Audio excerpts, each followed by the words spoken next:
History, Misteri. Mari kita bahas kejadiannya. Edi Maulana Sampak bin Santika, seorang tentara dengan pangkat Sersan Mayor. Ia lahir di Serang, Banten pada tahun 1941. Edi Maulana Sampak dikenal orang yang temperamental dan nekat. Pada tahun 1957, dia masuk tentara, dan dia pun ikut dalam beberapa operasi militer besar, seperti penumpasan gerombolan DIPII Kartosuwiryo di Jawa Barat, kelompok komunis di Kalimantan Barat, G30S, dan operasi-operasi lainnya. Atas prestasinya, Edi memperoleh berbagai penghargaan dan naik pangkat hingga mencapai Sersan Mayor atau Serma. Di balik kesuksesannya, sesungguhnya keinginan terbesar Edi menjadi kepala desa. Pada tahun 67 dan 69, Edi ikut pemilihan kades di desa Kebonjeruk, Serang, Banten, tempat kelahirannya. Namun, meski sudah berusaha maksimal, Edi gagal. Yang terpilih malah seorang pria bernama Usman. Dan seminggu kemudian, Usman menemui ajal. Ia ditembak. Semua mata langsung tertuju pada Edi. Semua orang curiga dia adalah pelakunya karena sakit hati kalah dalam pemilihan kades. Edi sempat ditahan, tapi karena tidak ada bukti dan saksi, dia pun dibebaskan.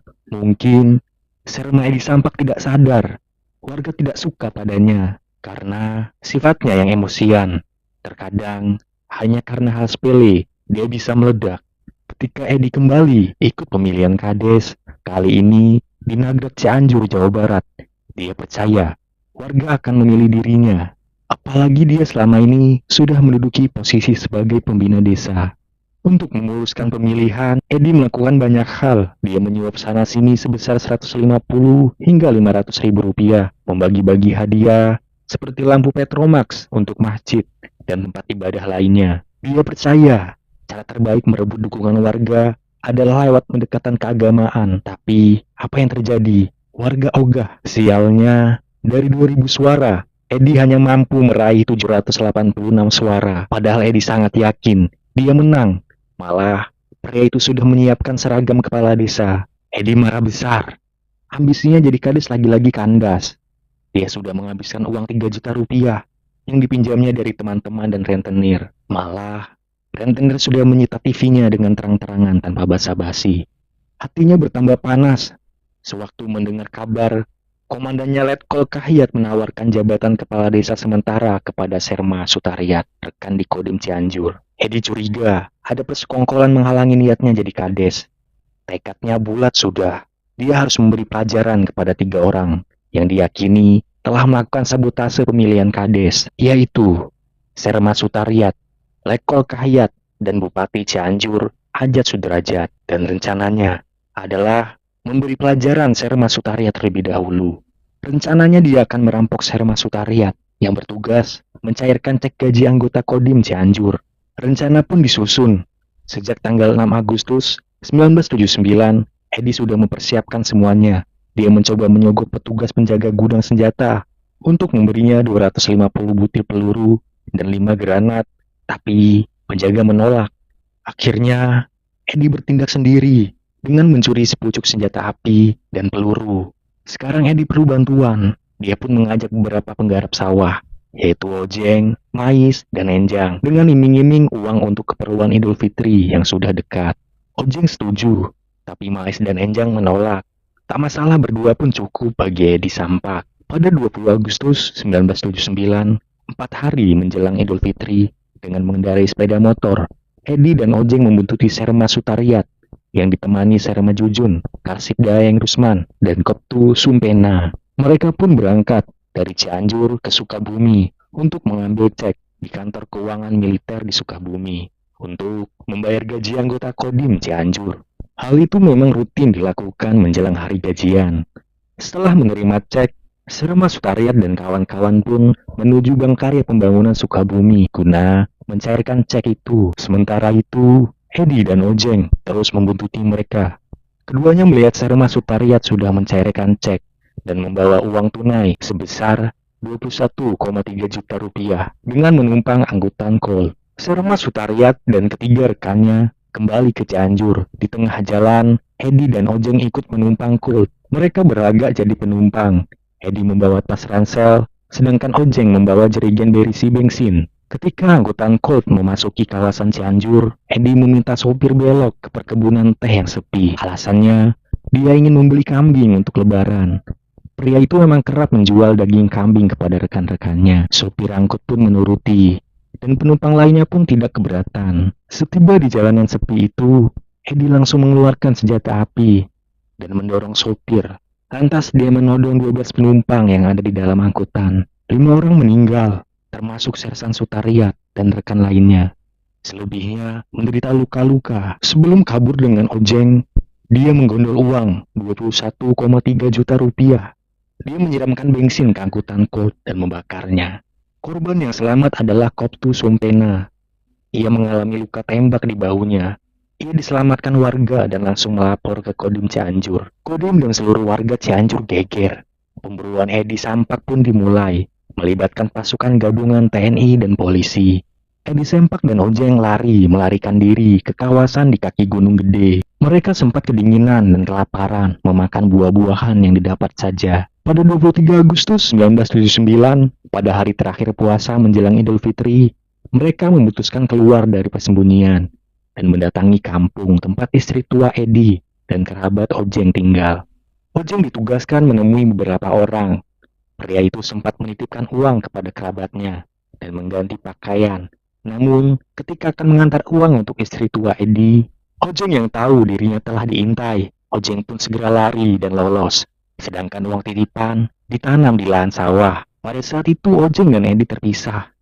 Ojeng yang kemudian kabur ke desa Nagrak Sukabumi berhasil diringkus aparat pada 24 Agustus. Dari tangan Ojeng, petugas menyita uang sebesar Rp734.000. Petugas menemukan lagi 3 juta rupiah yang ditanam di sawah. Sementara itu, Edi terus masuk ke hutan seorang diri. Ruang geraknya semakin sempit, sebab aparat terus memburunya. Aparat dibantu personel dari Bogor. Bersama mereka, wartawan dan penduduk juga ikut membantu. Aparat mencari buronan di perbukitan, semak dan sawah. Setiap kendaraan yang melintas di jalan raya antara Cianjur Bandung dicegat dan diperiksa. Aparat pasukan berpakaian preman pun ikut turun, membaur di tengah masyarakat, mencari tahu keberadaan Edi Sampak. Penduduk melaporkan, mereka memang sempat melihat seorang pria berseragam hijau, membawa senjata api dan ransel berjalan seorang diri. Maijah, seorang warga, juga mengaku didatangi seorang pria misterius berseragam hijau. Pria itu mengaku kelelahan selama 2 hari menjelajah kaki Gunung Gede untuk mengejar buronan seorang perampok. Dia meminta makan pada Maijah, yang kemudian menjamunya seadanya pria itu.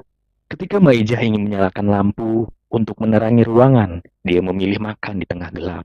Dari tempat persembunyiannya, Edi sebenarnya bisa melihat pergerakan aparat pemburunya. Meski ingin menyerang terlebih dahulu, dia tidak mau ambil risiko karena khawatir posisinya akan diketahui. Tak ada pilihan lain. Edi pun diam-diam meneruskan perjalanannya, menyusuri bukit-bukit, kebun-kebun teh, dan jalan-jalan kampung. Dia menyusuri rel kereta api, menuju desa Sindang Sari, dan sampai di kawasan Cibarekbek. Di sana tujuan Edi sudah jelas, mendatangi rumah Mamah, istri mudanya, yang baru berusia 15 tahun.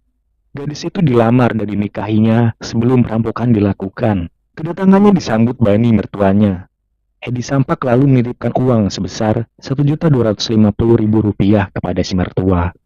Dia kemudian mampir di rumah anak angkatnya dan minta dibelikan sikat gigi, odol, batu baterai, dan sandal. Sementara itu, aparat terus mencari Edi Sampak.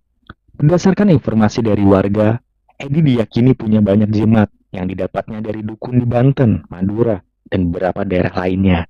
Jimat yang dililitkan di pinggang Edi membuatnya kebal peluru, tahan rasa sakit, dan bisa menghilang dari pandangan lawan.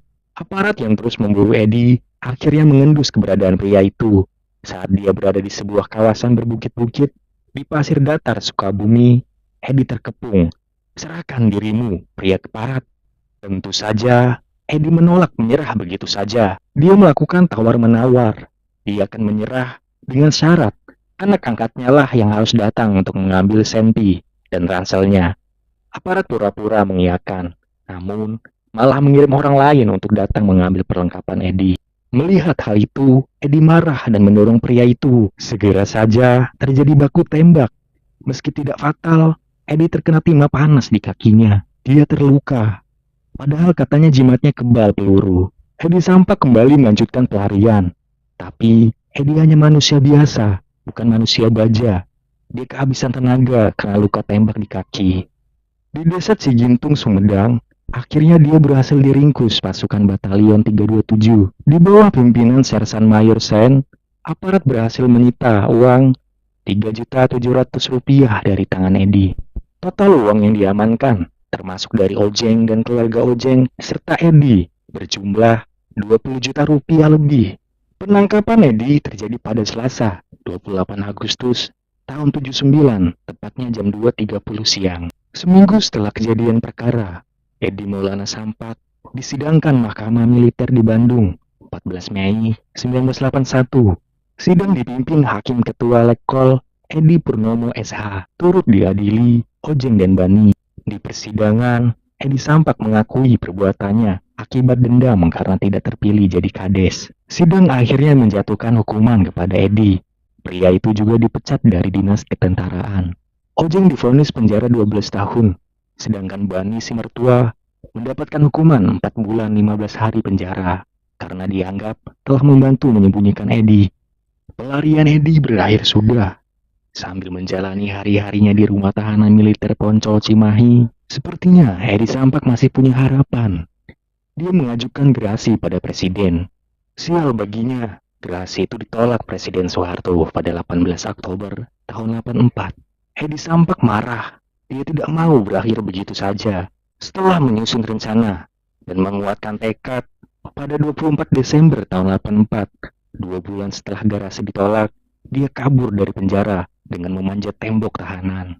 Sejak itu, dia menghilang sampai 22 tahun. Apakah jimatnya kini berhasil melindunginya? Edi Sampak kini kembali menjadi buronan. Dulu dia lari ke tengah hutan, gunung dan bukit. Kini dia pindah dari kota ke kota. Pria itu tidak pernah menetap lama di suatu tempat. Dari Cimahi, dia pindah ke Serang, Banten. Di Banten, dia berhasil mendapatkan KTP dengan nama palsu.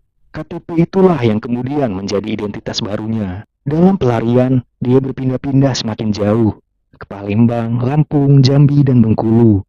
Di tempat pelarian, Edi pernah jadi pedagang hingga ustaz. Selama itu pula, dia rajin mengirim surat ke istri ketiganya Saiti, yang tinggal di Jayanti, Tangerang. Setelah merasa aman, Edi akhirnya memutuskan pulang dan tinggal dengan Saiti di Tangerang. Lambat laun, warga setempat mulai mengetahui jati dirinya. Tapi Edi, yang percaya diri, tenang-tenang saja berbohong mengatakan kasusnya sudah selesai.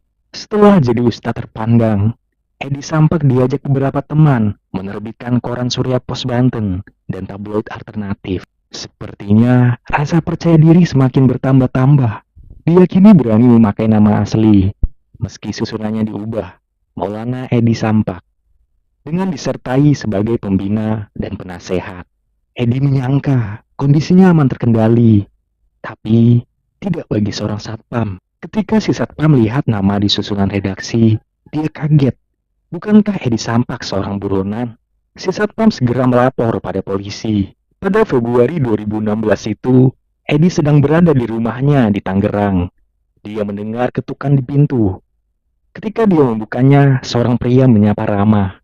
"Saya dari Garut," katanya, sambil menyalami Edi, yang saat itu sudah berusia 60 tahunan. Ketika Edi keheranan, si tamu segera memborgol tangannya. "Bapak ikut kami," begitu katanya. Si tamu pamit pada istri Edi dan membawa pria itu dengan mobil Toyota Kijang. Edi ketakutan. Dirinya takut diculik dan mungkin akan dilenyapkan. Tapi setiba di lembaga permasyarakatan militer Poncol Cimahi, Jawa Barat, barulah Edi Sampak mengerti dia telah ditangkap dan pelariannya selama 22 tahun pun berakhir. Kepada media, Saiti, istri ketiga Edi, berharap suaminya diampuni. Sudahlah, dia sudah tua bungkuk dan tangannya sulit digerakkan, begitu katanya. Namun Suwangsih, janda Serma Sutariat yang menjadi korban kejahatan Edi, lega. Pria itu akhirnya kembali mendekam di balik bui. Jika ingat kejadian itu, dia sangat terpukul.